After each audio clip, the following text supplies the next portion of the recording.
There was once a Dax cavalry woman, the lover of an Orokin couple named Corfel and Aurelia. What was her name? We do not know, for they never used it. They called her by many pet names, though, for an exotic pet she was to them. Little Sweetness, Tender Petal, Wild Rider. Had a mere Dax been known to be engaging in relations with her betters, she would have been executed on the spot. But the couple's power and influence was such that the affair would never be publicly addressed. Still, they feared to use her name, for names have power. Many gifts they gave her, fine armor, rubido rings, and a horse of her own, on the condition that she never ever named it.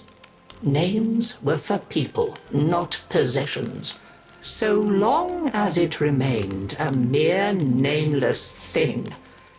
She would never love it more than them. But the rider could not bear to deny her friend the simple kindness of a name. So she whispered into its ear, "You are Regali, freshness after rain."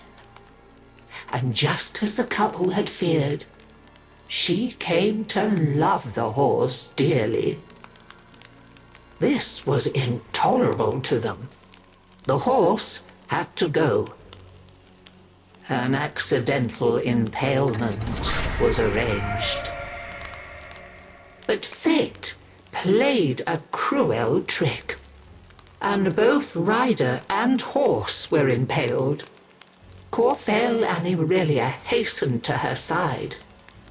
Ignoring the dying horse, they fretted over their lover as she coughed blood. Continuity was out of the question. In desperation, they turned to a certain expert and pleaded with him to let her live forever. He returned the rider to them, transformed to a warrior of living steel. Her sweet and pretty face looked upon them with a smile that would never fade. For all their talk of forever, they wearied of her immediately. Now that the relationship was no longer taboo, they abandoned it. Parties became awkward when the rider stood vacantly by, useless as an abandoned doll. She had to go. They agreed. So, arrangements were made with a master of industry, and the rider, all unknowing, accompanied the couple to a facility. She lay down obediently when instructed, showed no emotion when the restraints clamped her limbs, and made not a sound when the full force of the dissolution beam blazed through her head and out of the back of her steel skull. The couple were satisfied. Their sentimental mistake was dead, and furthermore, the smiling doll's face was erased. Now they could erase it from their memory.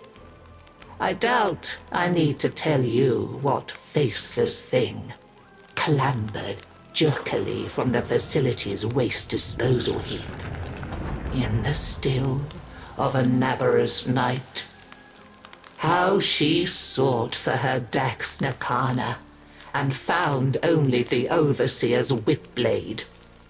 Confused, vacant, she wandered. Why was she alone? Where was her loyal Regali?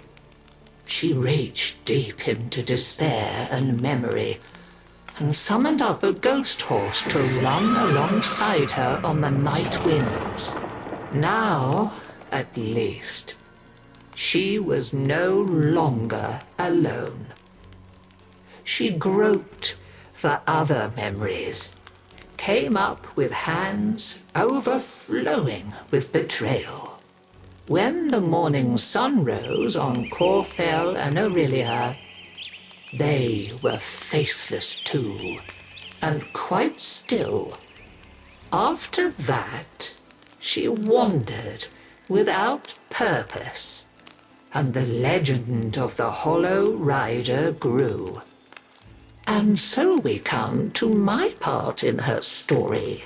You must understand, dear, that it is terribly bad luck to be out on Nabareth with no gift to give a reveller.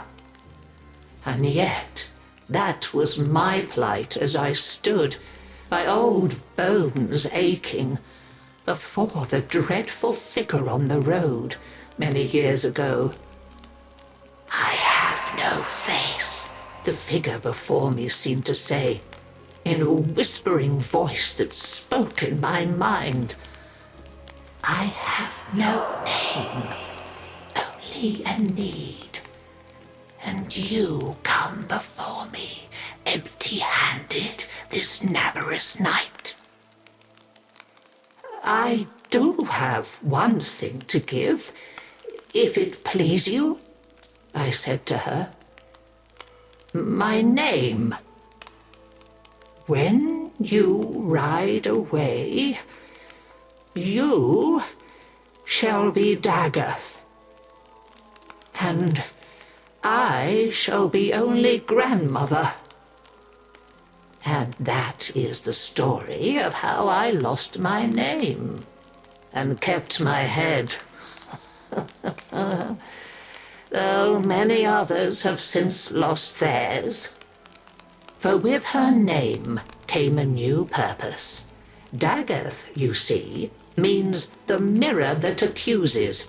They say that none can now look into the gulf where once her face was, without their own sins rising to accuse them, and a swift, sharp sentence following.